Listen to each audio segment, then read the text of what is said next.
just so you guys know, I think we're just recording it for our records, and then we'll make this meeting's recordings available to town council as well. Thank you. Just a lot of times it's really hard to, be talking and then trying to take some notes at the same time. So that way, we could always go back, listen to our recording, and make sure that, we're capturing everything. Yeah. Would you like to open up? Yeah, we can do that. Okay, well, thanks everybody for coming in. We really appreciate the planning department and coming here, as well as Jennifer, who's the biologist. It's very important. What I'm hoping we get out of this today is, as we work through this, if we find something that raises questions or we can't really answer easily, that we'd be able to come back to that and focus in on those things. Yeah. And that's the whole point of this. So I think we should just go on and make introductions, and then we'll turn it over to you guys. Okay. My name is Iris Chi, and I'm from Department of Regional Planning. I am, the planner working on the SE ordinance. And, thank you, Tom, for inviting us. This is something that we've been talking about doing, so I'm glad we're finally doing it. Let's go this way. Okay. Tom Costa, I'm the president of the Acton Town Council. I'm Dylan Lundy. I'm a member of the Town Council, a resident of the community, and representing one of the water owners in the community. I'm Amber with Acton Water. I'm Tracy Costin, and I'm here with the Acton Agua Dulce News. I'm Lillian Smith, and I am here with the Country Journal. I'm Chris Felucci, the Vice President and Director of the Roar Foundation Shambala Preserve, the animal compound in Sdh Canyon. I'm Angela Topia, a 20-year resident, a property owner within the Significant Ecological Area, former Town Council member, and concerned resident. I'm Jackie Eyre, member of the Town Council. Rudy Brock, Acton Town Council. Jennifer Mongolo, biologist with the Department of Regional Planning. Pat Chian from the Department of Regional Planning. I'm the section head for that's overseeing this project. She's my boss. Awesome. Iris has been awesome, by the way. Oh, Yes, I know. That means a lot coming from you. Big thumbs up. Yeah. Okay, so I put together an agenda. I thought there might be people who are maybe new or unfamiliar to the SE ordinance. So we're thinking of doing, a brief overview on the very important aspects that, that Acton is concerned. And then we'll talk about the alternative option. And then these, number 3 are specific implications of the SE ordinance on Acton, community of Acton. And these were the topics that Tom actually suggested that we talk about. And so I did put in, like 20 minutes for the first one, 15, and then taking a 10-minute break, and then taking an hour to just have an open discussion to talk about any of the topics that you kind of want to revisit and kind of hash out. Okay? So I'm not even sure we'll take the full 15 minutes, but we'll see how much we can get done. So I'm going to try to speak loudly because there's no microphone. So hopefully everyone can hear me at this volume. So here is the streamlined assessment process that's been written into the SE ordinance. And this flow chart is actually in our implementation guide. And it covers when can you find out if your project or development is applicable to the SE ordinance, what exemptions are available for your project, or if your project actually meets certain exemptions. The Sdh Counseling, which is the pre-application process where you meet with the planners before you even submit your application. That way we can kind of guide your project to be a better design that's least impactful to the SE resources. And then we have 2 review tracks, which is the ministerial SE review. Like the name says, it's a ministerial review. And then we have the SCA conditional use permit, which is the discretionary review. So when we start off with the applicability, the first thing we ask, the applicant should ask themselves is your parcel in an SCA? And if it's not in an SCA, then this ordinance does not apply to your project. But if your parcel is in an SCA, And you can find that out by looking in our GIS net. We have our GIS mapping program where you can turn on the SCA layer and it'll show you if there's any SCAs or if your project is, or if your parcel is within an SCA. So if the parcel isn't an SCA, then the next question you ask is the project a development per the ordinance definition? So in the SCA ordinance, we actually define what development means. And so we would ask the applicant to refer to that definition to see if what they're trying to propose is actually, fits into our definition of development. So let's say you find out that it's not, doesn't fit in as a development, then this ordinance is not applicable to your project. But let's say your project is a development, then the next question to ask is it exempt from the ordinance? I'm not going to cover, the whole list of exemptions that we have. I would ask you guys to check out the SE ordinance, see, the full list of exemptions. If it's exempt from the ordinance, then yes, it's a clear-cut exemption. You don't have to, you're not subject to the SCA ordinance. But if the development is not exempt, then the next step is to go to Sdh Counseling, which is again the pre-application meeting where you meet with the planner, the staff biologist, and we ask that the applicant submit a conceptual project design and a biological constraints map, which is required for the Sdh Counseling. And that would be a biological constraints analysis by a certified biologist? It's a biological constraints map, which is not a full-on biological constraints analysis. So it's more of, trying to see what biological resources are on site. Does a biologist have to prepare that then, or? Yes, so a Okay, consulting that's what I- biologist hired by the applicant will prepare this ECF. And so at the Sdh Counseling meeting, the planner and the staff biologist will recommend, or we'll see if the development meets the SDH development standards. So, that recommendation is based on the conceptual project design and also the biological constraints map that the applicant supplies at the SDH Counseling meeting. So you have this question, does the development meet SDH development standards? Let's say if that it does, then you will follow the track to your left, right? So what you will do is you will proceed with getting whatever permit you need for your project, the land use permit. So if you're building a home, then the typical land use permit is a site plan review. Let's say if you are proposing like a new water hauling business, then it's a conditional use permit. So you would get the permit that you need for your specific project. But since your development meets the development standards, what we'll do is we'll tack on the ministerial SCA review fee.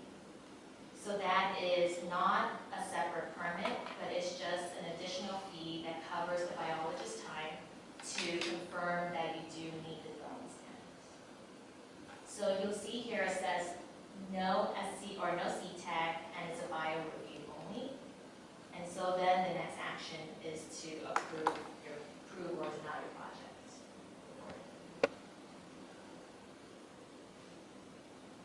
Now, let's say your development does not meet the development standards, then you follow the track that says no.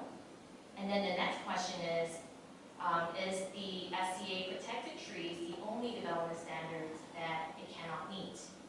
If that is correct, if it's a yes, then you go through this process where you have the ministerial SCA plus a protected tree permit, which would be a minor conditional use permit. then we'll take action, whether it's to approve or deny project.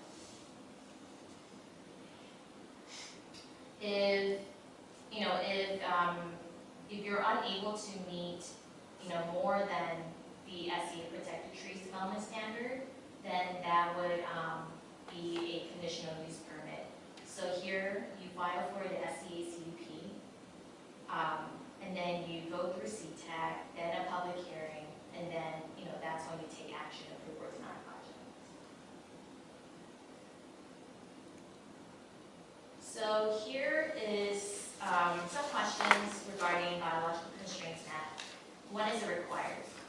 It's going to be required at the Sdh Counseling meeting, which is that pre-application process that we just talked about. Who does the survey? So the applicant will hire a consulting biologist to do the mapping, the surveying, and then how is the BCM used? We use the BCM to measure the amount of impacts to the SDA resources and try to find adequate areas for open space preservation. So here's an example of a biological constraints map. So here, if you see the pink area, the pink shaded area, that is disturbed, developed, or landscape parts of the property. And so this is what we would consider a category 5. But here, if you look at the shaded brown towards the north of the property, that is something that could be a category, SDA resource category 3. And then you have the blue area, which is a category 4, but it's just a different species. In this case, it's California sage scrub. And then you have the green area, which is also category 4, but it's a big paw ceanothus. And so this is what you can expect a biological constraints map to look like. And here you also have the buffer, a 100-foot buffer and a 200-foot buffer from the development. So in this case, it would be the home shaded in yellow. And this would kind of show you, the extent of your field modification zone, those buffers. And also, we show buffers around native trees, which has a 15-foot buffer. So if you see, oh, there it is. Can you see the arrow? Yes. So you have these green dots here. Those are native trees, and we have a 15-foot buffer indicated on the map. We also show a dry ravine here to the north of the property, and that has a 100-foot buffer from the ravine.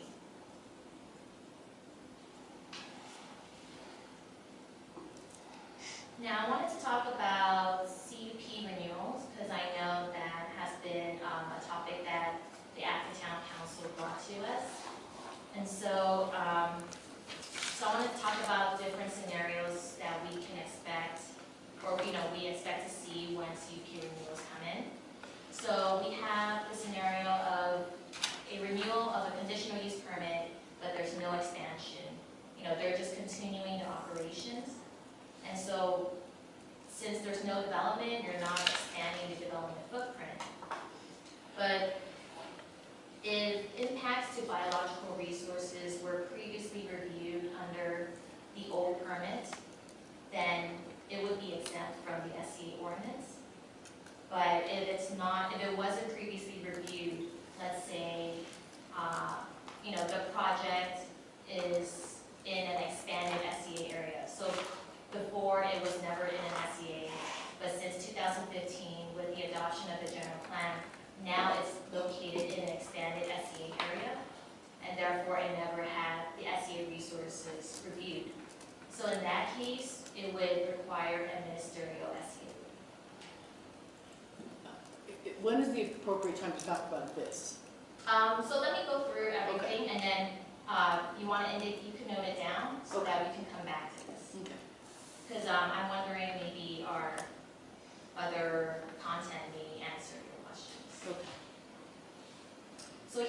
another scenario where, the applicant is coming in for a CUP renewal, but they are actually proposing expansion. And so let's say, they are proposing a new building here indicated in white. So we wanted to show how even just adding a new building within your development footprint can actually, cause your fuel modification zone to expand, and how that can also impact additional SCA resources. And so here you see that, I'm trying to look at my app, there you go. So even with the new addition of this expansion, it actually pushes out the fuel modification zone. So this small area is what was previously impacted, but with the proposed expansion, now you're going to be impacting a larger area of an SCA resource category 2. And so in this scenario, what we'll do is we'll first start off with an Sdh Counseling. The applicant will come in with their conceptual project design and with their BCM, and then the planner and the staff biologist will be able to tell the applicant whether they're able to go through a ministerial review or through an SCA ZP. And so in this situation, we'll also require open space preservation because there is new impacts to this area of category 2. Here you see on the bottom, you see existing preserved open space. This is, in this scenario, in this scenario, this existing preserved open space was for the smaller impact that was impacted before this proposal. Now let's say they come in for an expansion, but it's located outside of the SCA. So just by citing your expansion here, you're able to avoid the SCA resource categories, but you're also expanding your development footprint because you're also expanding the fuel modification zone. So in this scenario, we'll also start off with the Sdh Counseling, but it would be a ministerial SCA review just to verify and confirm that no SCA resources are being impacted, and we would not require open space preservation.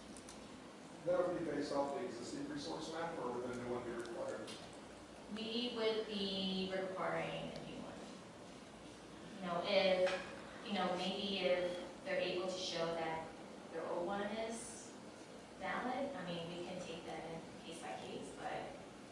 Yeah, technically speaking, from an environmental perspective, every time a CUP is renewed, it's considered, in terms of environmental impact, as a new permit, even though it's renewal of existing. So we would look at it again, but if it was, for some reason, like the CUP was approved last year, so Yeah. the information is going to be relatively fresh, we would not make you guys do anybody.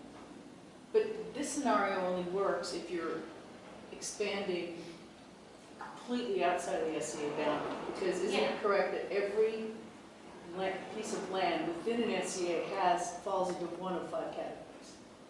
Well, if it's category 5, I think that's like already disturbed areas. Yes, but you still have a 50% set aside. to No, that. So there's you're- there's not. Anyways, we'll come back to that, Jackie. All right, that's fine. I just want to make sure I'm understanding what you're saying. Okay, so, yes, so, the typical grant term for a conditional use permit is about 15 to 20 years. So, yes, we would most likely require a new PCM every time there's a renewal because a lot can change in 20 years. So another topic I want to touch on is the agricultural use exemption. This is part of the Antelope Valley Area Plan exemptions that's found in the SCA ordinance, and that was brought upon by the 2014-15 motion by Supervisor Antonovich.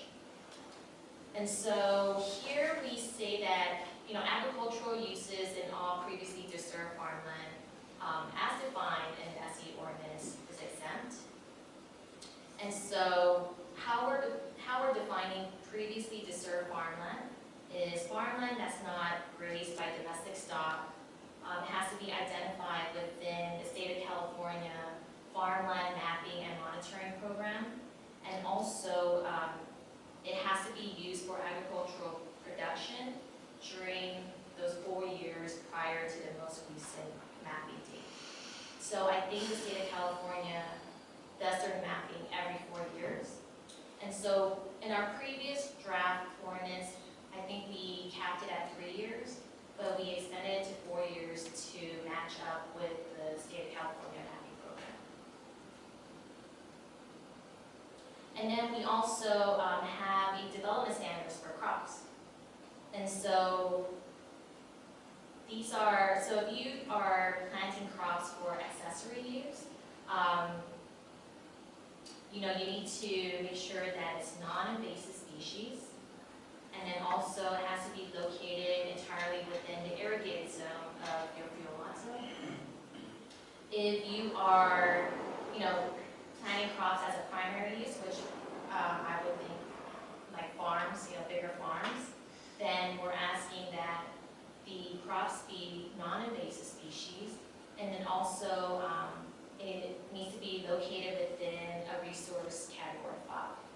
And resource category 5 is already previously disturbed areas.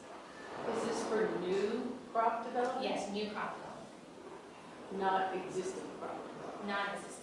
So if they are existing farms, existing crops, as long as they continue to farming without, a cost more than 40 years, then they. It's okay. It's okay. So, on a 60-acre lot, somebody wants to plant whatever, and they have their house there. They can only plant within about 100 feet of their house, because that's the irrigated zone. Actually, in some Yeah. cases, it's only 50 feet. So they can only plant like within 50 feet of their front door, even though they have a 60-acre ag zone parcel. That's how I'm reading it. Is that Yeah. right?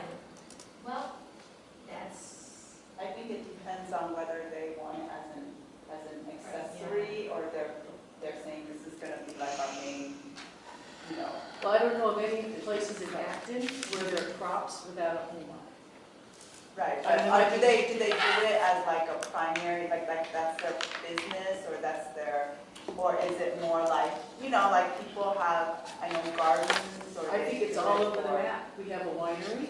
Yeah. We're great. Well, winery, we would I don't mean definitely. winery. I mean we That go would be grapes. Grapes for all. Grapes for wine. Right, if it's just something for personal use. No, Kind they of. sell to wineries. Right, so But they it's sell there something- too. So I, 'Cause- right, but if they've been doing it, No, but for This is new, for I mean, new. yeah, so this is for you, so I think it'll, it'll basically, there won't be any more crops allowed here, I think, is what this means. It doesn't mean that they're not allowed, it means that they may need to go through an SDH CUP to get it approved. or even they might still be able Or to they go might, through or they might be able to go ministerial. through ministerial if they have a Right. registered area. I think, again, we do have to get into the details to be able to advise, because. it Right, well, may- that's why Right, I'm right. asking, yeah. Right, so if they have a parcel, and it's hard to go through all the different nuances of what can or can't be done, but if it's located within category 5, then it's just a ministerial review. Even if it's a It would be primary, really good if so- you could like say where in the ordinance these things are, because Okay. it Right, doesn't say anywhere in the ordinance. For Yeah. example, it's ministerial review if you have an existing CUP and no prior analysis. It doesn't say that in the ordinance. So if you could point to where it says that, that would be very helpful. Because I know lilac farmers, they only grow lilacs and they sell them. And so they don't grow, it's not personal, but they also live on the property. right, so maybe we could do like a handout for just to address that specific use. If it's like a really important use, we can try to create some sort of handout to kind of give them shortcuts as to how And I know, for example, one ranch, there might be 6 parcels, only one of them has a house on it. It was built in 1890 something or other. So is that, on the other parcels that are not where the house is, would that fall I under? think without knowing the property, it's hard to just Yeah. imagine everything. I mean, that's why we put in like the whole Sdh Counseling thing, right? Because we can't, it's hard to just speak off the top of No, our but head. we'd so. like to be able to understand it before the ordinance goes final so that we can input meaningfully on these issues. You know what I mean? Right. Now, are there other permits that you go after that have a counseling review before you apply for the permit, or is it something new? We offer one-stop counseling for our conditional use permits and also our bigger land division permit, for your land division permits. As that's a tied to requirement land before division. moving forward? There are areas in the county where we do require them to come to a counseling appointment before moving forward. And, we want to reiterate that it's more, we want to provide customer service.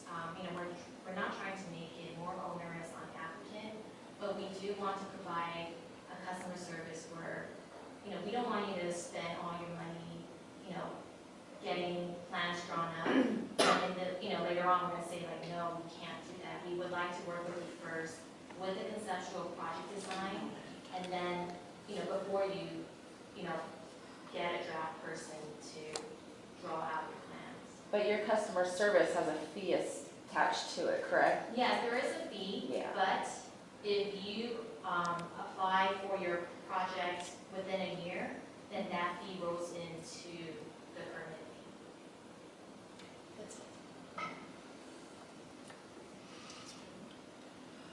All right, so next is the open space ratios for this would be for the ministerial SE.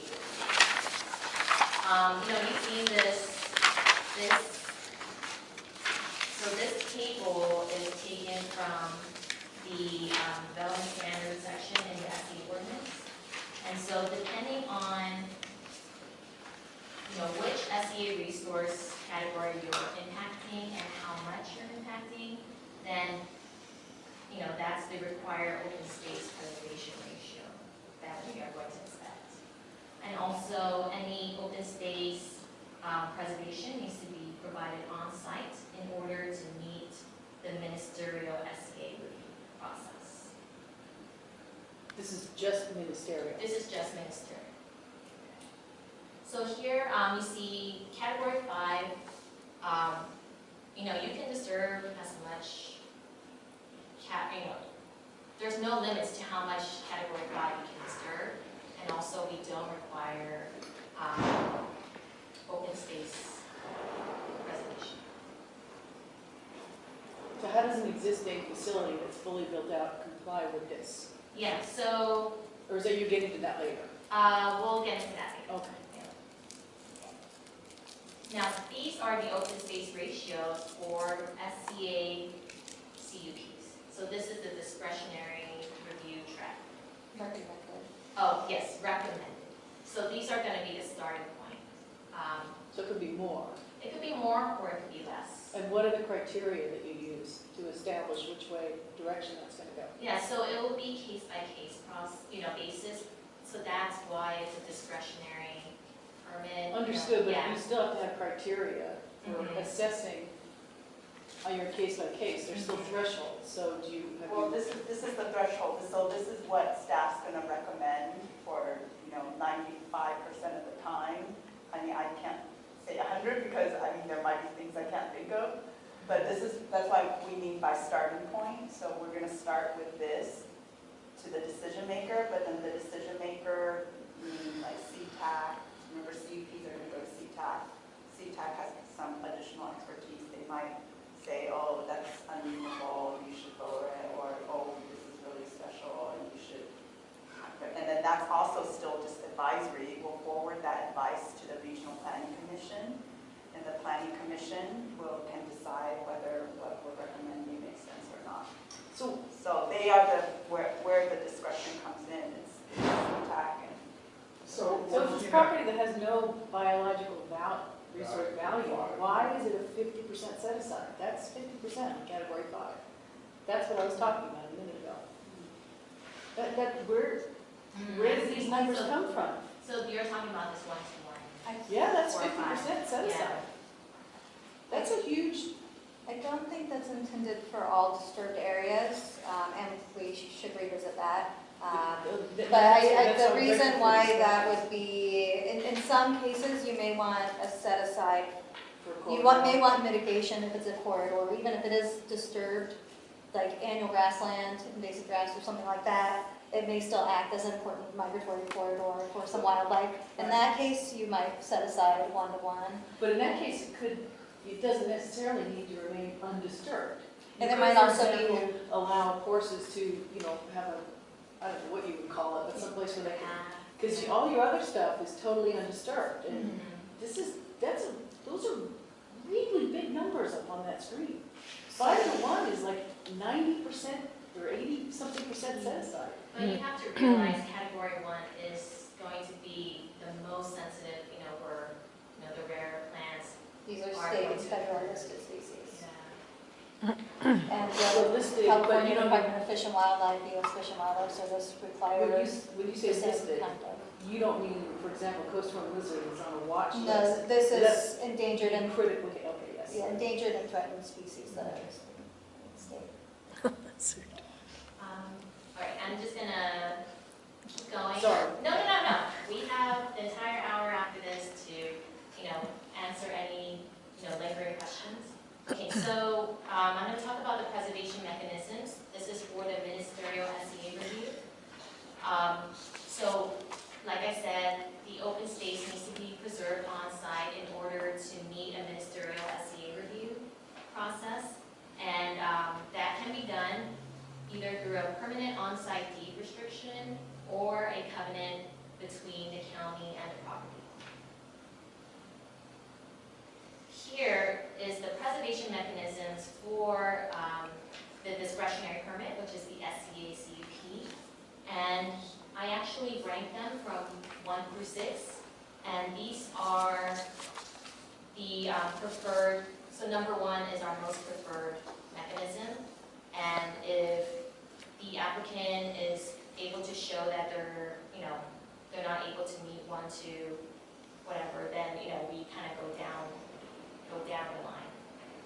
But number 1 is our preferred mechanism. Can I ask a question Yeah. on that? We have land here in Acton that have been given to conservancies. And they have put up signs, no vehicles allowed. Okay. And a fire was coming up and over from Palmdale and down here. And firefighters like to fight fires on ridge lines. And they had their trucks and they could not access where they needed to fight the fire Yeah. because the conservancy would not let them go across it. So my question for you is, will you please consider something in here that says if it goes to a nonprofit bank or whatever, they cannot restrict emergency access? Yeah, definitely. That's, especially in this town. And thousands more acres burned because of what they did. That's very, sad to hear. Yep. But thanks for bringing up that point, and we'll make sure that that gets either written into the implementation guide, and then also, going forward, that if this mechanism is used, that we, provide access for emergency situations. Thank you.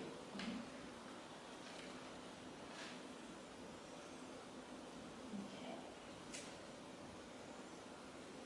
So another thing to mention is that, if you're not able to provide the open space on site, then for SCACP, you have the option to provide it off site. So, hence like the mitigation bank, through in-lieu fees, maybe you're able to find, additional parcels that have the same makeup of habitat that you're disturbing, then you can preserve that offsite.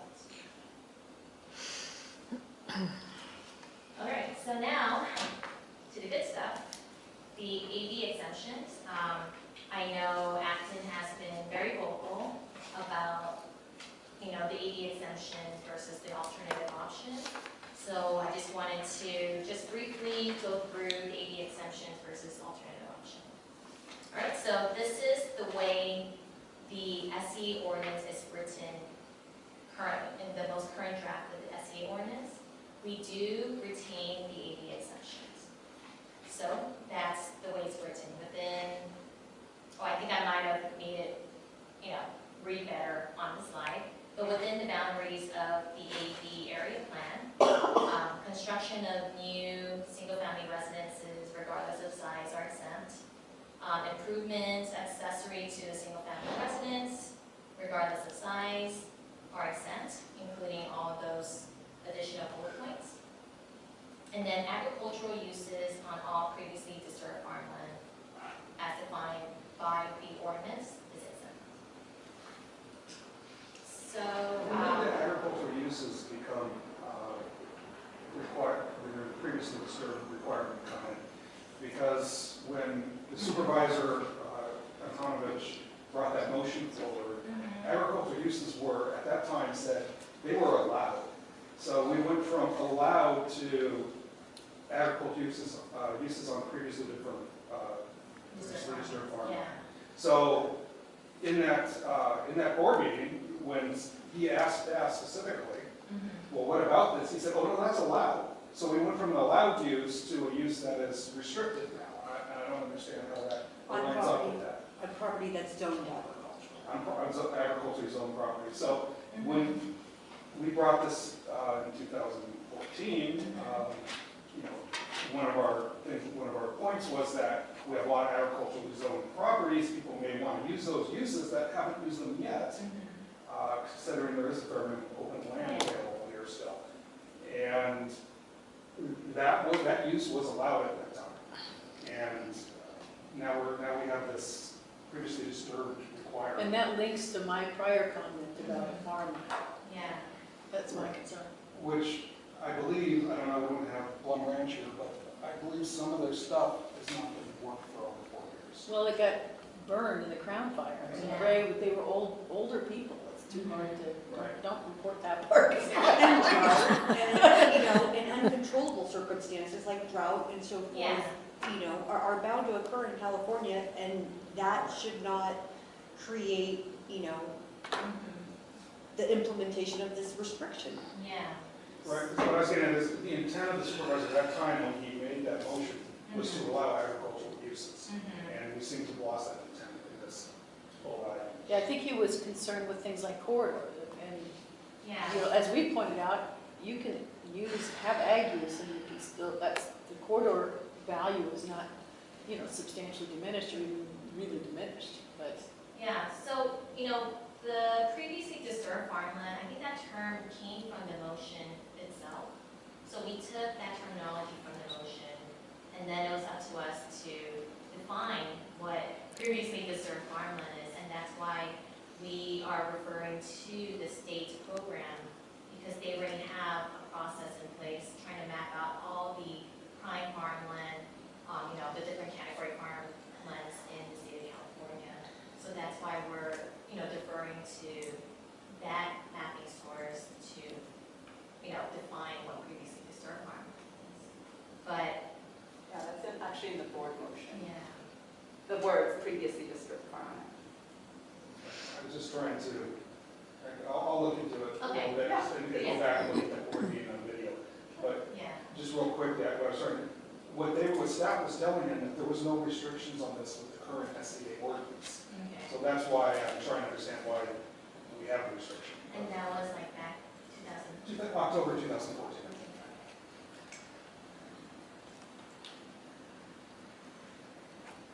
And then, okay, so here is a map that you've probably seen this before. I wanted to show, what the extent of the AD exemptions. Geographically, what would that mean?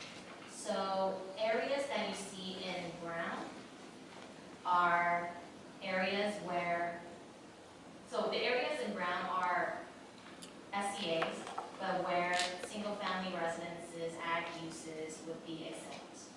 And so, it's pretty much the whole AV. And then you also have parts of the national forest in the southern foothills of the national forest down here. But those are not, most of those are not in the monument. Excuse me?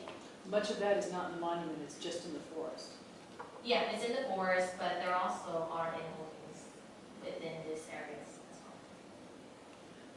well. That's That's what I'm trying to draw a going distinction. towards biennial area, is that? No, that's down there, there's South La Cañada. Yeah, But La Cañada is not in the monument. The Oh, monument okay, ends, on the west Lisa. side. yeah. on the south side. Alcina. south side is not in the monument.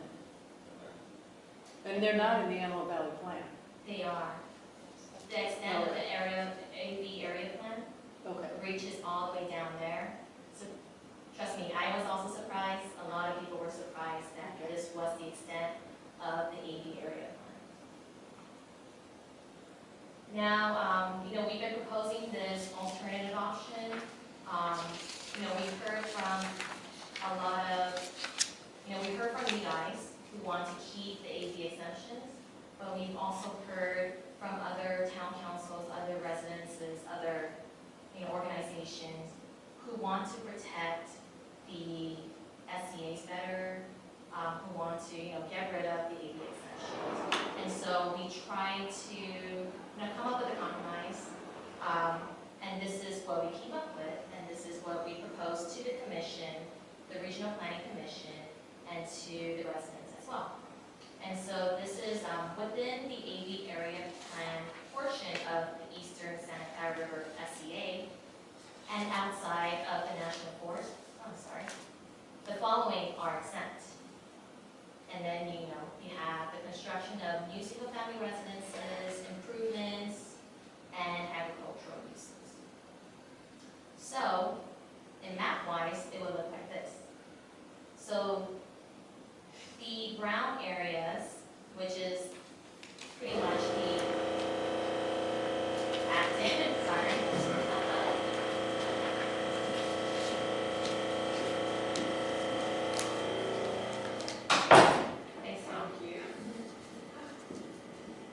So here on the map, you see, SCAs are in green, and then you also see the brown areas.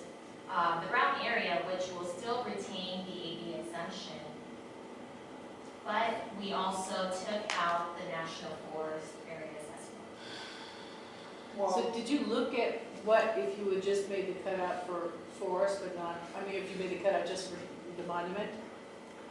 The monument? Yes, if you made the distinction in your I see. alternative, if you say in holdings in the monument, then that would cut out Green Valley, I and it would think, cut out a lot of these guys on the south too. I think part of our problem is that I think the national monument designation came after the adoption of the general plan, so it's not actually in our general plan as a land use category or mapping category at all. I think that Well, I don't think the national forest land is either, it might be. it is in our general plan. Federal. It's actually like a land use category in our general plan. I thought it was federal lands, not. It is, but we actually mapped it as a policy map, like the national monument is not even that came after the adoption of the general plan, so it's not really called out anywhere in our general plan. There's nothing. So. Well, why would you, so you consider that a violation of the AV plan to make the cutout be for? Well, we would have to go through a process, right? The AV plan went through like a community-wide process, and to change the AV plan, you kind of have to go through some sort of. No, but what I'm asking is you think it's necessary to go through that process because otherwise you'll be in violation or in conflict? Well, we would have with to the plan? change some things in the general plan, I think. 'cause I guess that's would what be I'm new. not seeing why that would be. Well, because it would be something new as It's a just an land use exemption. category. Yeah. So I think we're very careful, like even with how we're doing this, like as you know, the conceptual SCAs are hopefully going to be adopted as permanent SCAs. But we're very careful not to, and it's part of the general plan, it's called out in the general plan, we're very careful not to do much budging with the general plan because, No, it's not obvious to me that it would be considered fudging. That case would really have to be clearly set forth. We have people who live in those areas. Yes. And what we're going to be, Why can't we just use the exemption for the Acton CSD boundary? Okay, that takes care of the people in Green Valley and other places that don't want to be part of it. Yeah, so, Because if you look at this, your SCA comes all the way over here. This is all federal land. There are no county enrollments in here. It's only just a little teeny strip right here of about, I don't know, 30 parcels or 60 something. parcels. 60. here, let me go to this. So this is close-up of the Acton area. And Right. I believe the map back there also shows the CSD boundary. And, yeah, so that is, you know, something We'll discuss it Because- further. It Yeah. came up as an idea, but because this is the SCA ordinance, we're trying to keep everything right. with SCAs and not bring in other new zoning layers, because Yeah. as you see how easily complicated things get. But it is an idea, and it's good to hear that it's not just jogging around in our minds from the planning world, but also from the community's minds. Well, it's an established boundary. Yeah. If you're worried about the monument not being established boundary. Right. And it's also a boundary that we're interested in. We don't comment on other areas and we don't try to influence the other areas of SCA. It's Acton that we're concerned with, so. And that's where this exemption was created and you know, and put into the plan wasn't meant to be for all of Antelope Valley. It was specifically Acton's, you know, problem with, you know, the boundary expansions, and then this ordinance coming behind it that could, you know. And back to Supervisor Connor's motion, its intent was to give Acton the single-family home exemption, not to give Acton and cut out the animal, okay, which are very clearly in the Acton CSD boundary. So I think that was it. So, you know. If you're interested, we can also provide a copy of that letter. Yeah. Yes. Well, I think what we need to do is ask them to come and talk to us. Absolutely. Yeah, that'd be great, you know. They should get to know the communities that Oh, no, reside they've within talked to that. us, that's why it's sort of surprising they would have said that, but. Okay, so here's Tom's favorite part, the implications. So the water haulers. So for the next couple of examples, what I did was to kind of separate out what the land use permit would be, and then also what type of permit you will need for impacts to SCA resources. So for water haulers, the typical land use permit you need to get are conditional use permits. But for the SCA review portion, if you are not expanding, but you weren't able to, get a review of your biological resource prior, then what you will need to do is get a ministerial SCA review. But if you are proposing an expansion, but your expansion meets the thresholds and development standard, then you can go through a ministerial process, ministerial SCA review. But if you surpass the thresholds, then an SCA-CUP. So where does it say, because it's not here, I've spent an hour looking for it, Okay. that if you have an existing CUP and it has not undergone a prior environmental review, Which it wouldn't have because it wasn't previously in the SCA. no, some of them are, but some of them are from the 40s, before anybody even heard of an SCA. So some of the dog kennels are really expanded, but some of them are not. So it says if you're exempt if you've gone through initial review. Yes. And then if you go through and see who has to comply with ministerial, it says nothing about what you just said. So. Okay, so another thing I wanted to, point out is that our usual land use permits, they follow the uses, right? You have a water hauling business, so you're going to, you require. Yeah. But for the SCA review, we don't follow the land uses. What we're going to be doing is the amount of impacts to the vegetation, to the SCA resources are going to be what points to, what determines whether you need a ministerial or a discretionary. So change of thinking for even our staff is, because we're so, as planners, we're like, oh, you're proposing a house, oh, you're proposing a store, oh, you're proposing a water hauling business, oh, you're proposing an oil well, and they actually list out all these uses and what you have to do. But the SCA ordinance is changing that to look at, okay, it's not what kind of use you're proposing, it's what are you going to do with the vegetation on the property or potential sensitive habitats on the property. That's why we want you to kind of work with us to come up with a map of your property and see what's there. And if you're not touching it, or you're not touching much of it, then it's a simple review. Okay, but so here's the concern I have. Yeah. If you have, it says very straight up in this draft ordinance, if you are renewing an existing CUP and you've already undergone environmental review, you're exempt. And then it says, this is what you have to, this is what it, under 60, this is a ministerial SCA review. Nowhere in there does it say it captures prior CUPs being renewed that didn't have an environmental renewal already. Oh, So it isn't captured anywhere, so it doesn't fall into that bucket. Okay. So if it doesn't fall into a bucket, then it goes into the next bucket, which is a CUP. Okay, So, and I'm either I'm looking at the wrong version, but I don't think so. I think it's just the way, you know, when we write ordinances, it's the way, so, okay, so if you are not, if you're not exempt, Correct. if you don't fall under these exemptions, Correct. then it just means you're automatically going through the process. And when you go through, for example, because I printed out, when you go through this list, this chart, there is nothing that shunts you to the ministerial review if you've already got a CUP that you're renewing. It doesn't shunt you to the ministerial review, so therefore by definition you have to go into the CUP review. Because you can't go to the ministerial. So you would have to go through a CUP review for the renewal of your CUP. That's one, right?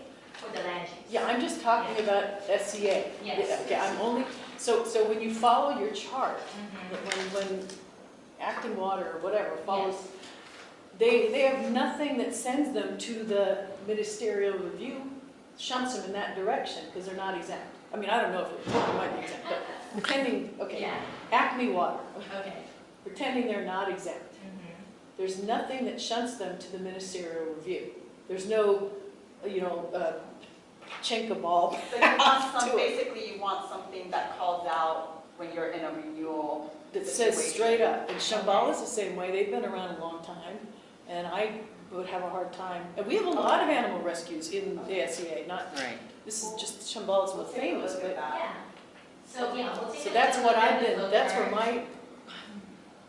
my heart attack has been for 6 months now, so. And another thing I wanted to point out is that we're making edits to the ordinance as, you know, we're going through this process, as we're going through our internal process, you know, to make things clearer. So even in our development standards section, we are proposing, you know, we're going to make an edit that says. On your implementation guidelines? No, in the ordinance. Okay. In the ordinance, we're going to say, let me see. So if you look at page 29 of the ordinance, we're going to say all new development in SCAs have to follow the development standard. So if you're proposing, or, you know, if you need to renew your CUP, but you're not proposing new development, then you don't need to meet these development standards, because you're not proposing anything new. I think I understand. Yeah. So let's just say we wave the wand and it's clear that you can be shunted to the ministerial review. So Shambala will go ministerial and whoever else will go ministerial. Ministerial, according to the way it's drafted right now, ministerial reviews still have set-aside requirements. Oh. Under 22-109-090, I think it is 100A. Yes. So can you give an idea to these people when they go through like I said, we fixed it so they're going ministerial. and there's a horny toad that's found on their driveway. And their lot is already built out. My understanding, from the way this ordinance is written, there will still be set-aside requirements under ministerial review. How is that handled? They need to understand this. So these are renewals that are not proposing expansion, correct? Correct. All right, so again, we're adding in that new language that says all new development, need to meet the development standards, and those set aside are actually written into the development standards. So Okay, the so reason what- that's important is that it's not new development. So since it's not new development, there's no new impact, there's no new preservation needed. Well, okay, so then I have a question for you, because my son wants to, for his Eagle project, he helps potentially Shambala build a shed, say, Okay. a storage thing. And it's within their footprint, but it is development, but it's within the existing footprint. How would that shake out? Fuel mod, right? We would just look at if there's fuel mod implications. Yeah. It's like, I if couldn't there's figure it any, out from the ordinance. You would look first and see if it meets the definition of development. If it's 505 feet square feet. So it would be just, I think your threshold is 500 square feet.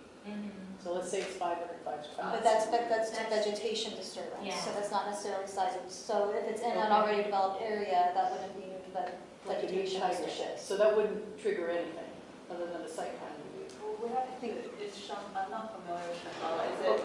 But let's say. Use another name. Okay, I'm sorry. Acton Animal Rescue. There you go. And they save donkeys. Yeah. It's an existing Rescue. rescue facility, okay, with existing buildings. Right. Maybe if we go back to something like this. Okay. Yeah. So that, So, but most of that development is outside the SCA, so it's not really apropos. How about the earlier one? The one where you had the BCM? oh, the ECM. Because that was entirely within the Okay, there we SCA. go. So, So let's say if you are proposing, if you're going to cite your 500 square foot structure, right? Somewhere around here, then it can push out your fuel mod. It'll modify your fuel mod zone to go further into categories, these category 4 resource categories. It may. Yeah, It may, depending on the size of the structure and if you already have a film on zone that covers. So it depends on whether the fire department's gonna say, you need to go clear out all this vegetation now because you built this building. and if none of those lands have set-asides now, because it's never gone through a CUP, you would only trigger a set-aside for the expansion of the fuel zone or the whole property? No, only for that area being impacted. Okay. And so areas, so how do existing facilities, okay, just so I understand, Yeah. existing CUPs, Acme Water Company, they're gonna go through the ministerial. And there definitely will not be set-asides for them, or there will be, there could be. They're not expanding, Correct. then it wouldn't require set aside. Okay, because the way the current Yes, ordinance, okay, all right. you're correct. The That's current why I'm- ordinance does kind of allude to, like, you have to set aside open space preservation, but we're Yeah, you may, adding clarifying language that says only if you're proposing new development, okay. then you would have to provide the set aside for whatever impacts that new development will make. Okay, because that's huge, Yeah. huge difference. Yeah. Is it at all, once you get this next revision done, can we have another meeting just to, Oh, yeah. after it's written down to? Yeah. And so, it seems like we're kind of doing the discussion in between, so. Okay, here's animal rescue facilities. It's pretty much the same thing. The land use permit will be a conditional use permit for the SCA review portion of it. If there's no expansion, it'll be a ministerial SCA review. Also, no set aside, because you're not proposing any new development. But if you are proposing an expansion, you have the two tracks, ministerial or the SCCUP with the set aside. Campground facilities. The land use permit will be a site plan review or CUP depending on the zone it's in. And again, if there's no expansion, you just go through a ministerial SE review to just confirm that you're not impacting, you're not impacting the SE resources and there's no set aside. The proposed expansion is the same thing. If it meets the thresholds, you follow the ministerial SE review. If it's over the thresholds, then it's an SEC. Now, sports facilities, when Tom, when you gave me the example of the baseball and the softball fields, when I looked it up, I saw that it was in a county-owned parcel. So that's the reason why it falls this way. So the land use permit for, a county-owned project, we go through like an internal site plan review process. For here, if they're not expanding, then there's not going to be any type of review because there's no renewal of site plans. So, but though, that was probably my fault because I talked to someone about that. Yeah. Because I was thinking of where they do they were going to do the paintball, and where they do the mud runs. So I don't think that's county. So what would No, happen it's for not them? county. Yeah, so, okay, let me finish the county process and then, just so that you know what it looks like, and then I'll kind of touch on the paintball, privately owned businesses. So if they are proposing an expansion, then we have a review procedures for county projects. And it's just, that county department submits information to us. Our staff biologist reviews the information, and it may go to CTAG if it's necessary. And then the end result is that the staff biologist submits a report with recommendations for that lead agency to follow. And so for, let's say, paintball fields, where they're privately owned, privately run, they would follow something, same thing like this. They would require, it's a CUP for a paintball field. And so if they're not expanding and they just have to renew their CUP, if they never got their biological resources reviewed before, then we'll just do a ministerial SE review with no set aside. If they're proposing expansion, then they will follow a ministerial or discretionary track. Most rescue facilities in Acton do not have CUPs. They just have animal permits that get renewed every year. Okay.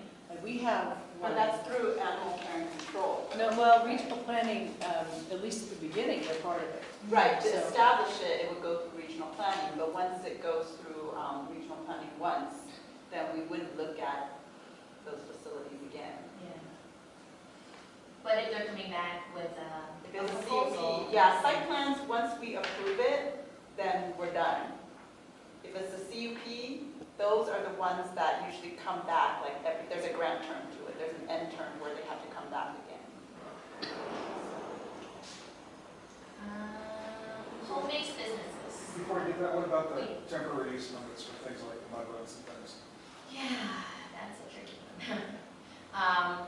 That's something we have to work out. Yeah, I know our department's looking at special event permits and looking at whether these kinds of events would fall under, so they're defining some regulations, so would it be considered a special event and fall under that? Currently, those kinds of events are temporary use permits, so they post annually, and then we take a look at them, but So there's no SCA requirements at all for a temporary use permit? not right now, Yeah. Because there's no CEQA?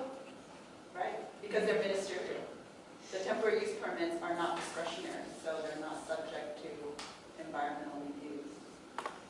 They're supposed to be temporary, although I think from our perspective, we feel differently, but right now, that's. Well, they even are temporary, they come, they set up, and they leave. Yeah. They may not come back to the same location next year. But, even that temporary event can cause, impacts to vegetation. So, maybe like requiring a biological monitor on site. That's right. Those are additional things that we can ask for temporary use permits, but there's nothing written into the ordinance that deals with temporary use permits. So at this point, tups are not captured by this, and you don't anticipate any changes that would capture? No, Okay. but it would probably be a separate, process for the TUPs, that might change things, but not for this ordinance. And before we leave the CUP issue, in your current implementation guidelines on page 50, it reads here that expired CUPs, expired SCA CUPs applying for renewal are exempt as long as the project is not proposing extensive improvements or modifications. And I just was trying to square that with, Can you, on page 50 under D. letter D. It's under discretionary permits such as CUPs, but then it identifies expired SCA CUPs are exempt. It just seemed, I don't know, it seemed a little odd.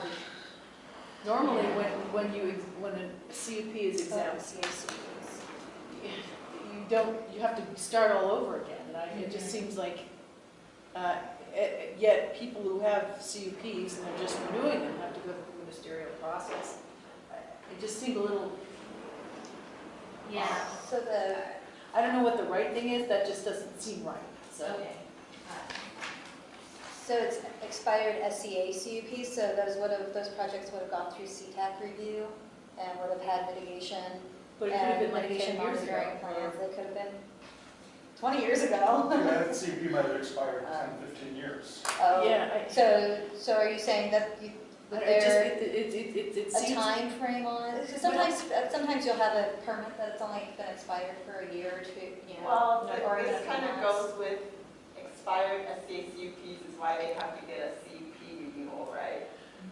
Right, and I don't. So, Yeah, and I so don't. right now, I think that from what we understand, even from this discussion here, we want the CUP renewals to not have to go through SCA review unless they're expanding, right? Right, no, I understand, and it just, there's something, it just seems odd to me, because there's no, I don't know what the right answer is today, and when I put the two together, they don't seem to match it. And I understand one's CUP and one's not, but you're gonna make people with CUPs, existing facilities, no expansion, go through the ministerial process and potentially with set aside, well, I guess maybe not set asides now.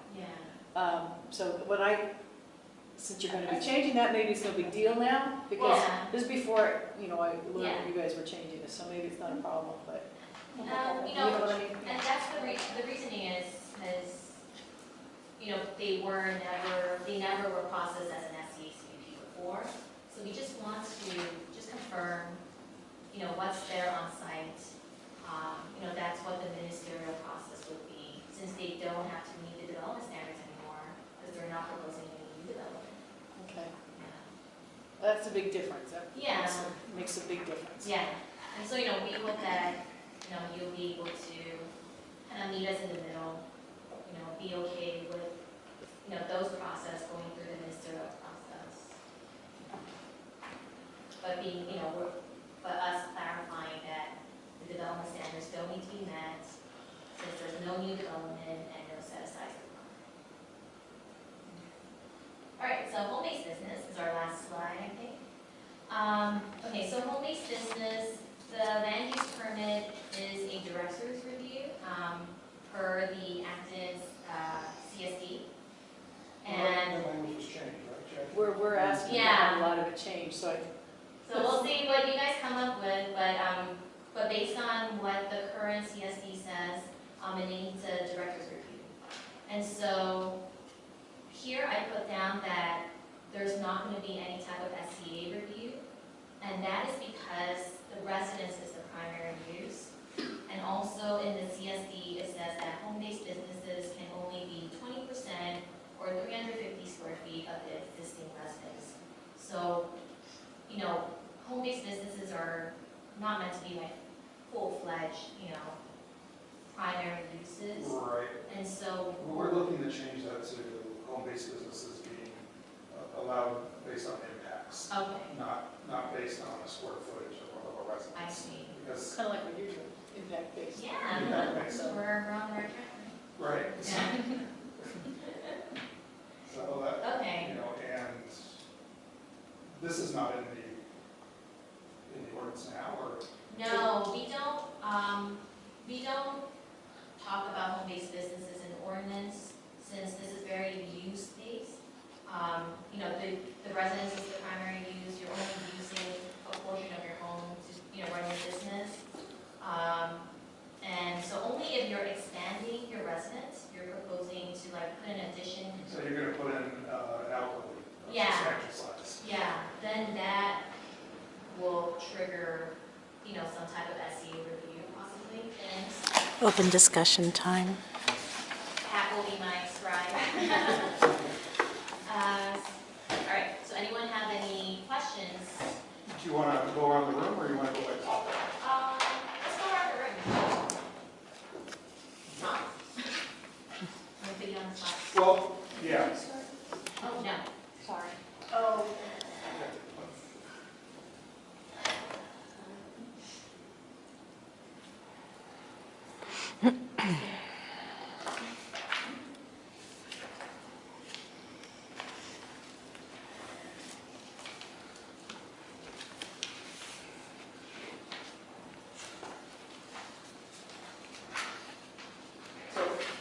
It's been partially answered, is about the Sdh counseling process.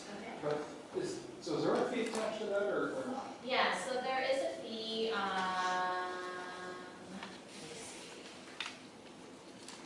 I can tell you, when it comes to residents, and you know, mostly what we're looking at is the residents, and of course the businesses too, is just to put an addition or do something on your home, the cost of that alone, it's pretty tough on a lot. Yeah, they're gonna roll that into the permit fee. Well, yeah. yeah, like that's, anything rolled into permit fee is still a permit.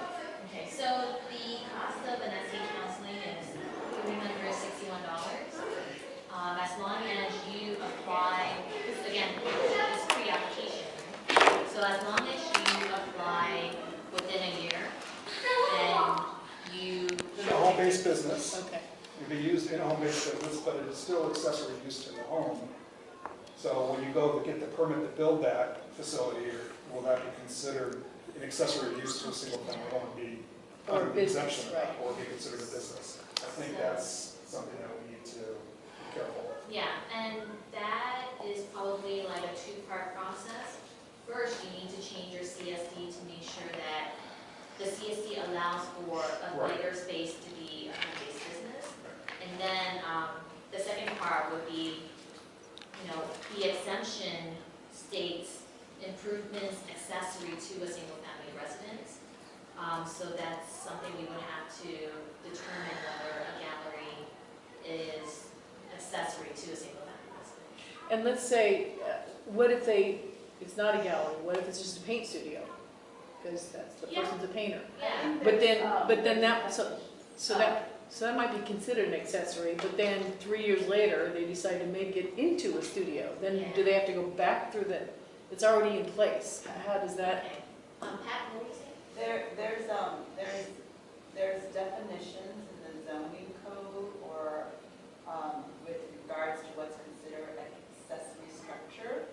We have that, so I think it'll depend on that too. Like, what does it say if that says, that actually defines what an accessory structure is to a single-family residence.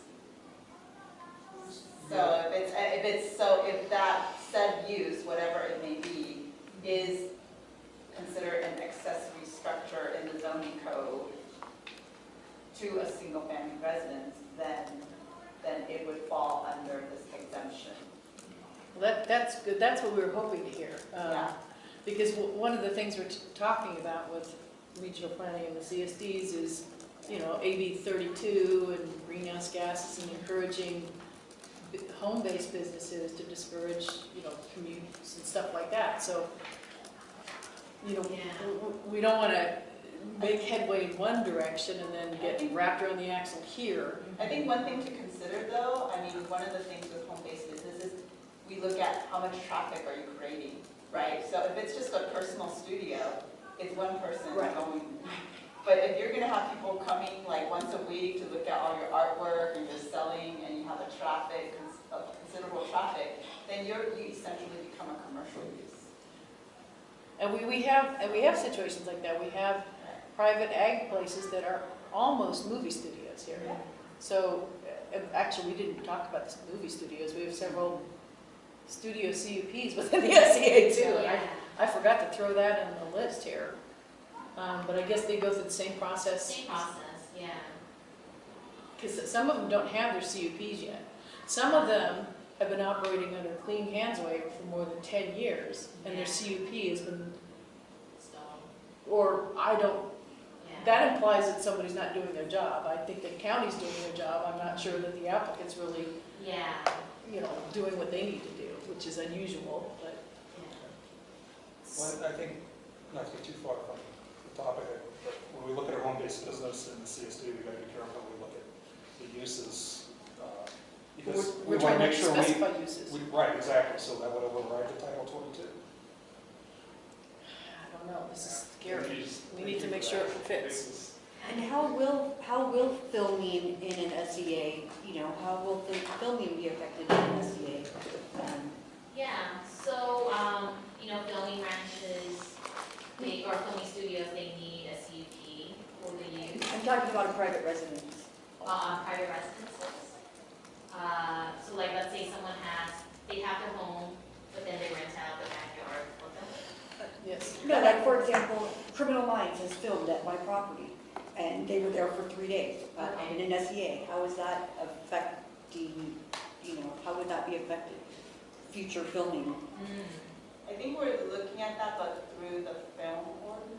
Well, Oscar has to approve them. We've been told regional planning approves Right, them. so I think they are looking at, the county is doing a film ordinance, and we have joined that group in these discussions, so that's gonna be looked at through that process. We've been We're not trying, gonna look at it through this process. We've been trying to set thresholds for when a private residence or ranch Yeah. becomes a commercial Yeah. business, when they have X amount of film permits issued per Yeah. year, 2 consecutive years in a row, something like that. We're trying to lay that out. County's very resistant to identify criteria to us. I mean, they asked us for our input, but they've been very hesitant to identify what their criteria actually will be. So, It's because we don't know. That's why. case by case. case by case. SCA's never come up in any of the conversations No. today, No, correct? it hasn't. That's because they ignored us until recently. Just CUPs in general, I mean, we're just talking. But you are getting Yeah. involved with the... Yeah, they just the pulled us permit in. I use. went to my first meeting like 2 weeks ago. Okay. So that is going to be something that's going to be looked at on a case-by-case basis? I don't know yet. We just started, they were not even super organized in the discussion. So we were there, but we didn't get to say anything because they were talking about and then, It's been a so long road. they weren't ready to hear our side yet. So And we also suggested to Oscar, if there's any filming happening in an SCA, we would like to write in like a condition of the film permit, that, biological monitor be present on site, just so that, we make sure that, I got no problem with that. Yeah. Good luck with that. well, we're We've been trying. asking for that. We've had a lot of Because pushback. most of Yeah. the filming that goes on in this town actually is within the SCA. Yeah, Lots of it down. So, I mean, there's a reason why, because it's just beautiful. All right, does that answer Phil's question? Okay. I think so, but also, we still have an open end on this business, open home-based business, so we need to, Yeah,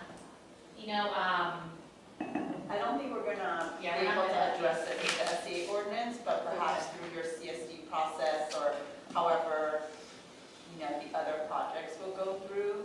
I think those are more appropriate places because they have the goal of the SCA ordinance is to protect SCA resources. So that's the first priority of this ordinance, right? So we're looking again at the impacts the businesses are creating. If you're not redesign with you, you know. But then through these other, then you can say, okay, when you're in an SCA, do this or don't do this, or, you know, or don't do it in an SCA, or do it in an SCA, or, you know, like, you have a different purpose for those other projects that's different from this one. So it's impossible to look at every single land use in LA County and address it through this ordinance. It's going to be longer than what we have. It's not possible. It's good to understand that, because we always, you know, if we can take some of this local concern and put it into the CSD, and we have some kind of, you know, some kind of assurances that, yes, we want your CSDs to handle your local concerns in a very specific manner, then we'd be able to move forward on that front. And I think would help the county immensely with all the districts and all these countywide ordinances that affect Los Angeles County, which is such a diverse place. Hopefully restoration will be the move. It's just not clear that our CSDs will ever be that definite. I think it's going to be a blend of both, just because of resources the county has too. Like, we're one county planning department, you know, and or what, like, planners to know, like, every CSD, there's so many different unincorporated islands. So I think it's going to be like a balance of both. It's going to be some county-wide standard with some specification, but as much, if we can have people know, like, they don't have to think about too many different standards, like, oh, we're here and we're there, and we'll have some specificity, which is why you're going through the CSD processes. But then if we can try to be consistent, then that's I think we want that. But then where we can be more specific to the communities, we want that too, right? So it's going to be a balance of both. Does somebody want to drill down a little bit later and address it? In the CSD? No, in the ordinance, just because when you get the home base exemption, you know, it's the home exemption, single family home exemption. Should that not just come with a home business? Well, that's why wrapped up in that same exemption. Well, that's why I'm sort of saying it's sort of open-ended on both sides, and hopefully the ends will fit. I think it's better that on the CSD and on the SCA. Right. I think it's better that you address it through the home-based business, because then you can get what you want versus. And clarify that it's accessory in that ordinance, and then it would be considered accessory in this ordinance. Right. Okay. And Okay, it's on the tape. That's what that's Yeah, I don't think so, So therefore therefore, it would meet the exemption. It would be part of the exemption. yeah. And, you know, we'll also talk to ABCSD team, Susie and her group, just to be sure nothing's conflicting. Because I don't think that the CSD team would allow a home-based business that's enormously disruptive Yeah. or gigantic footprint. So I don't think that the two issues, home-based business and SCA preservation objectives, are mutually exclusive. But we just have to make sure that they're compatible. So, Okay. I don't know. Yeah, because this is still a countywide ordinance. Right. Yes. I just want to make sure we go through Right. other topics as well on the table. I have a question, but if anyone else would like to. I have a question. Okay. Me? Yeah. Okay. In regards to your open space ratios for the SCP, if somebody had, let's say they've owned a piece of property for a bazillion years, and it's in category 1, Okay. which is the most Yes. extreme, you're basically saying that they can only develop up to 20% because they have to have basically 80% of it with the open space. And you're saying it could be on-site or off-site. So off-site meaning that they could purchase land elsewhere and hold it open to offset what they are going to develop, Yeah. If it's comparable. if it's Yes, comparable. comparable, Right. yeah. Okay, so let's say that's not financially feasible for them, and now they have a piece of land that's basically useless to them for what they had planned to use it 20 years ago. Then it gets over here to, and I might be misunderstanding, but under your preservation mechanisms, would county be willing to purchase that land and put it into one of their conservation areas? I mean, like BLM will purchase land and hold it as open space. is county going to, if somebody says, well, 20 years ago, my land wasn't in the SEA, now it is, and now I can't use it for whatever I wanted to use it for, would county be interested in purchasing that property and holding it in some sort of a conservation Why would bank? if they can get you to not use it, would they do that? We don't have anything like that sort, It seems very unfair. Yeah. Because that person, let's say they've owned the property for 20 years, there was no such thing as an SEA, and suddenly now there is.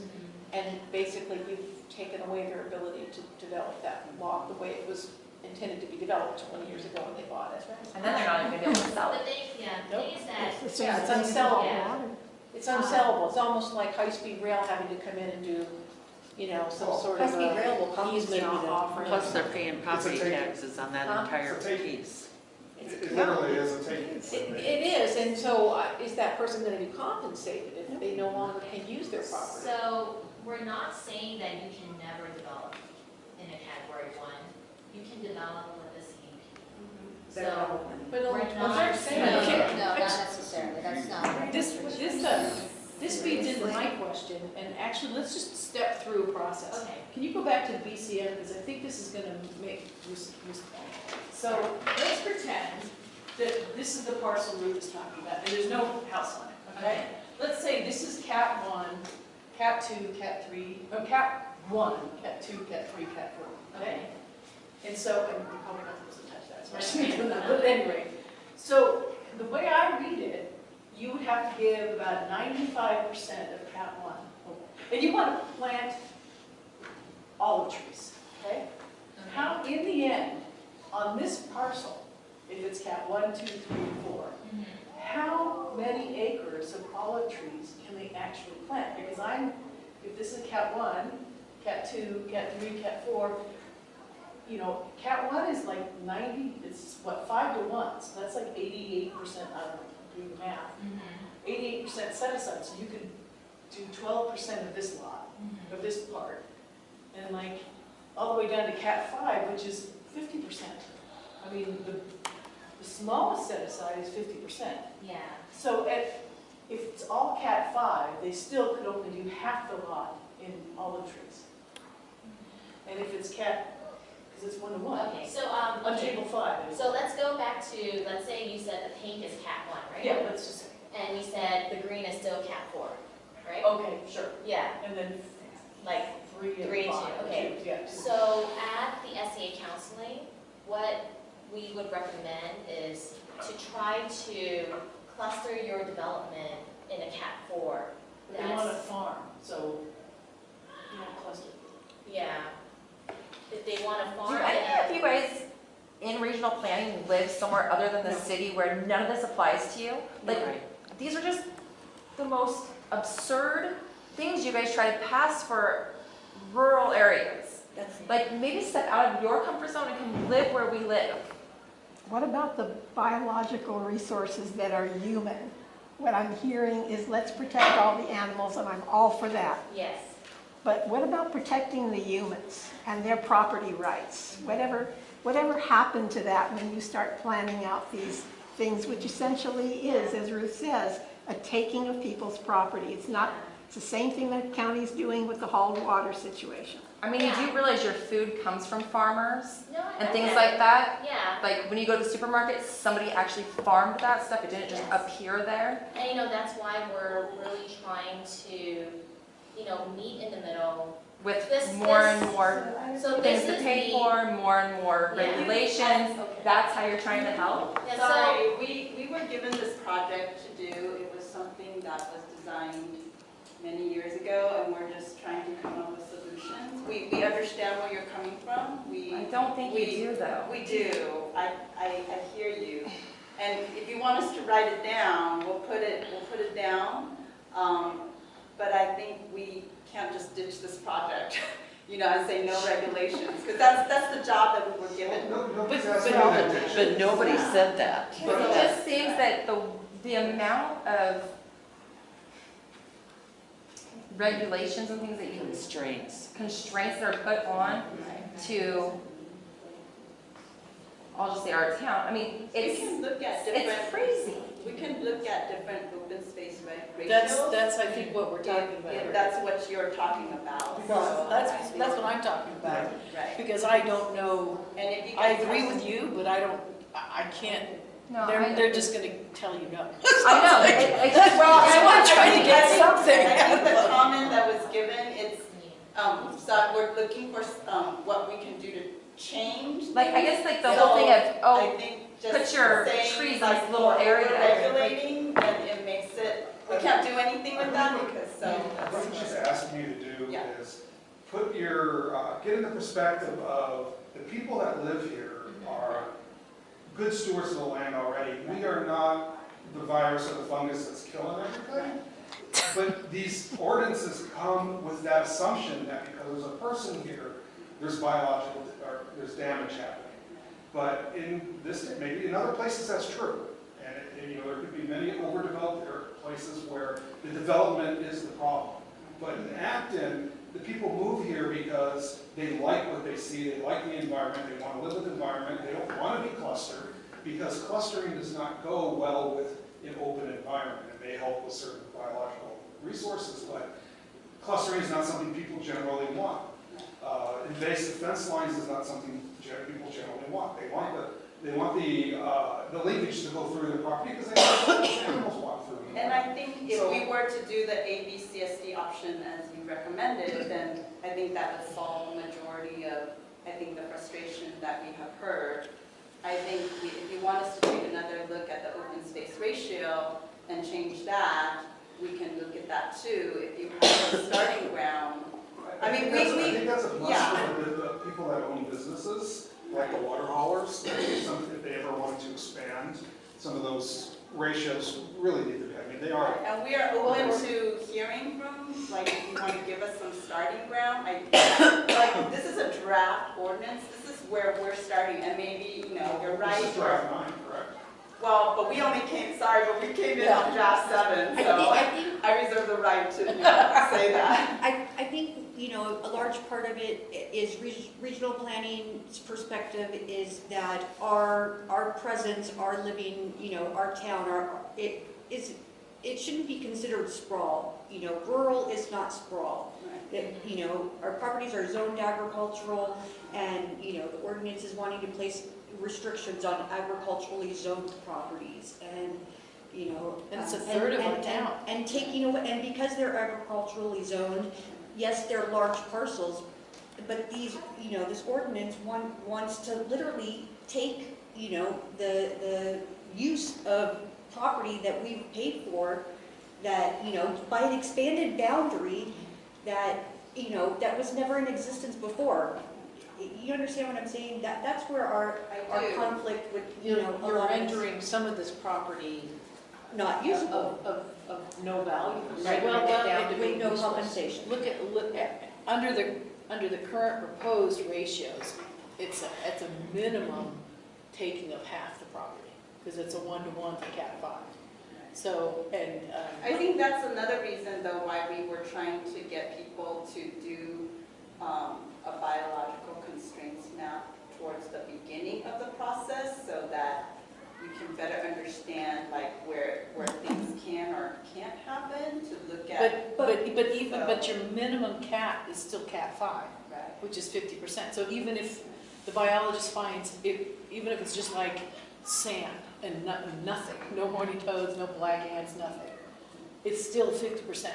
So if I appreciate that you're saying we can look at our ratios. Yeah, I didn't know that we could do that. I definitely appreciated that, because I think that's something that, you know, we didn't see before, and I definitely think we should look at Cat 5 again, and we are open to look at some of the other things. Like I said, this is a starting ground for us, Right. and we're negotiating, and we're talking to a lot of different people, and And we're looking at, for example, Cat 4, which is G5, S5 ranking, which isn't even, I mean, maybe, could you give, so people know what that means? Because nobody, trust me, the decision makers don't even know what the heck that means. Could you give us sort of an overview of what a G5, S5 community is? Be the most common vegetation communities you see in your landscape. So like fillery, for example. After a rainstorm, we get a lot Like of fillery. buckwheat, like. Okay, because Um, even that has a 66% set aside So, and ratio. again, that's only, so so you're looking at the SEA CUP ratios, and those are under that discretionary review process. So those are just, the way the discretionary review process goes, really what's the most important aspect of that process is meeting the findings of the SEA findings. Then the mitigation or the open space ratios, that's going to help you meet those findings. Right. So if you have category 3 SEA resources, What's we category would three? say, Category 3 is G3, S3 communities, which would be, we don't have oak woodlands in Acton, so that doesn't matter. let's see, Probably juniper. Juniper woodlands. let's say Jennifer Woodlands. It would probably be I'm not sure if category that's category 3 or, but we'll just say Juniper Woodlands, category 3. I could be wrong on that. For an example, Juniper Woodlands. But you have 20 acres of Juniper Woodlands. You wouldn't have to set aside, 2/3 of your property. That's not how those ratios work. You would multiply that 1 acre that you're impacting, so then that'd be 3 acres that would need to be preserved with that Juniper woodland. But if you wanted to farm, then it would be. So then if you want to farm your entire property, and you can meet the findings of the SCA ordinance, and CTEC and the public hearing says that, that's fine, you can do that offsite, you can do that mitigation offsite. So you can do a mitigation bank, you can do some kind of other Okay. open space preservation. It doesn't render your property useless, it's about meeting the findings. I That think just means ultimately like you have to put up that much more money to purchase another. Or set aside half of your Yeah. property. So either set aside half, which makes half of your property non-usable that you already purchased, or purchase another plot of land to make it compliant. That you're Within an essentially SCA. giving away to the That you county. also Yeah. can't use. We should have just All right, set against the boundary expansion to begin with. That's Alright, like if so you're we're living in at- an apartment, get half of You your know what, Angie? apartment, I just agree, but we've block it thought off. about it You for can't years use it. before. So, This is the best we can do. So we have 6 minutes left. Are there any additional topics that we haven't covered that you would like to cover? I just want to know, the ministerial review, Yes. how much will that cost a water hauler before their conditioning? All right, so, If you already have a CUP, It's in the renewal. it will be part of the CUP process, right? Well, we're almost done, we're kind of, but we keep getting more and more things that. No, it would not So apply what- to you if you already have an application in place. This But is your not next one. effective. So my Yeah, next one. Next one. Like, whenever you renew yours. so. Okay. So if you're renewing your, So it doesn't affect our current No. renewal? No, it Correct, doesn't. but it will for your next one. So let's say you want to renew for the next time. You would pay your CUP fee, right? And then if you're not expanding and you just have to go through a Mr. SEA review, that would be $400. And that would be there would be no set asides No for that. set aside.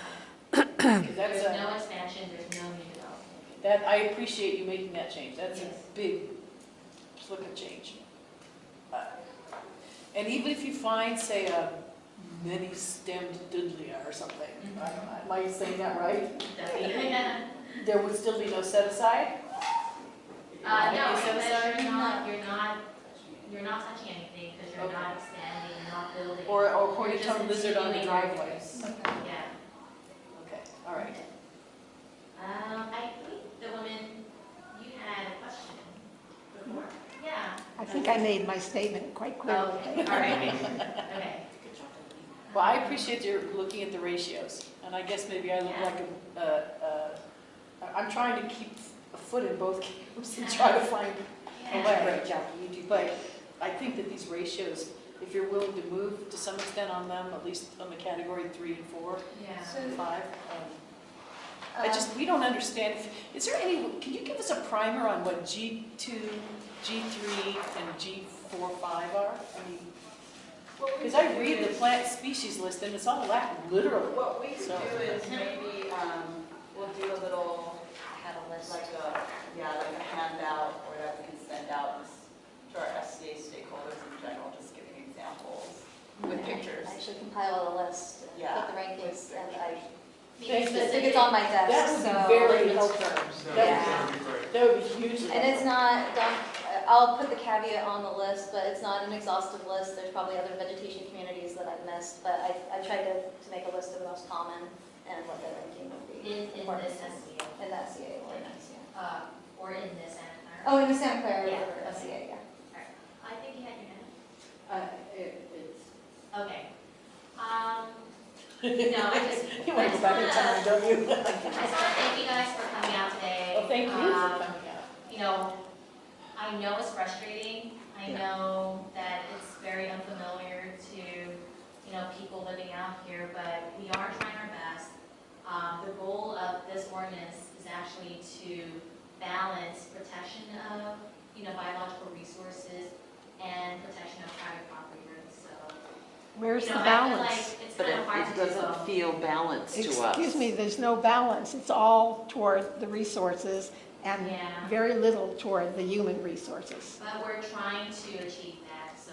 And just by the fact of being rural, you know, is already protective of the resources because, you know, you can't build a house right next to another house, and that's the whole, you know, point of rural, and that has been largely what has kept our community, you know, with Yeah, the different resources and stuff that is here. yeah. And That's why you're saying that's why there's still resources to protect?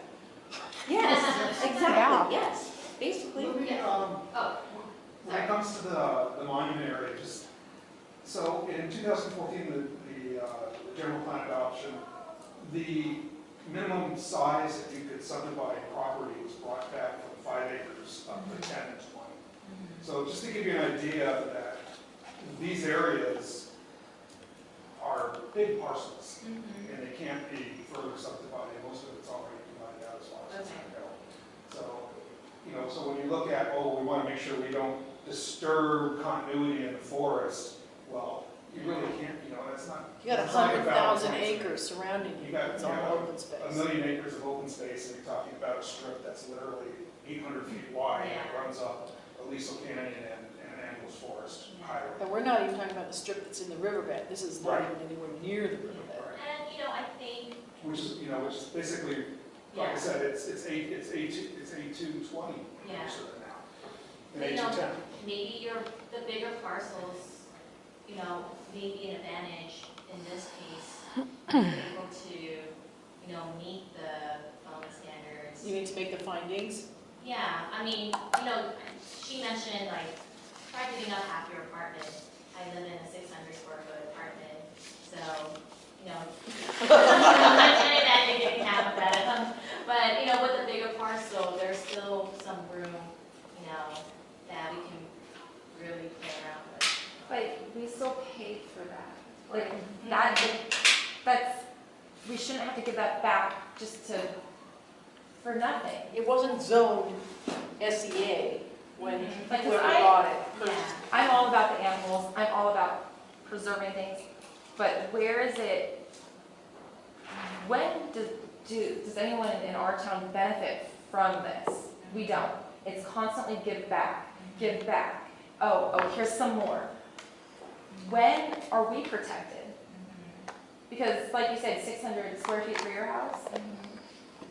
You don't want to give up you don't want to give up half of it, you don't want to give up a quarter of it. We purchased property believing that was ours, not to just, that quarter we can't use, or this half we can't use because now it falls in a category that has been placed upon us after the fact. And then there's no compensation for it either. And then you can't sell your property because who's going to buy a property that you can't use half of it? It's equal to eminent domain, it really Yeah, is. sorry, I have one question back here. I would like to see the county give serious consideration to the fact of this off-site proposal. Okay. The fact that someone would have to actually go and purchase another parcel, which they also can't use, pay property taxes on, and have an investment in that property just to be able to use their property here. That doesn't seem rational to me. It seems like a far reach from the county to even propose something like that, that I as a property owner would have to go buy something somewhere else, pay property taxes on it, never get to use it, so that I can use my property that I've already bought here. Where in the world did that come from? It's like equal to eminent domain, but without compensation. All right, well, I've heard everyone, so Thank you. just let me know. Okay, the end of the meeting. Yeah. That the apartment next to you, you have to purchase or rent, and you have to keep it open. Oh, did you see that? So you have your 600 square feet, you got the 600 square feet next to you that you also have. But don't Yeah, put they your have to keep it get the occupied. county to buy some property. But don't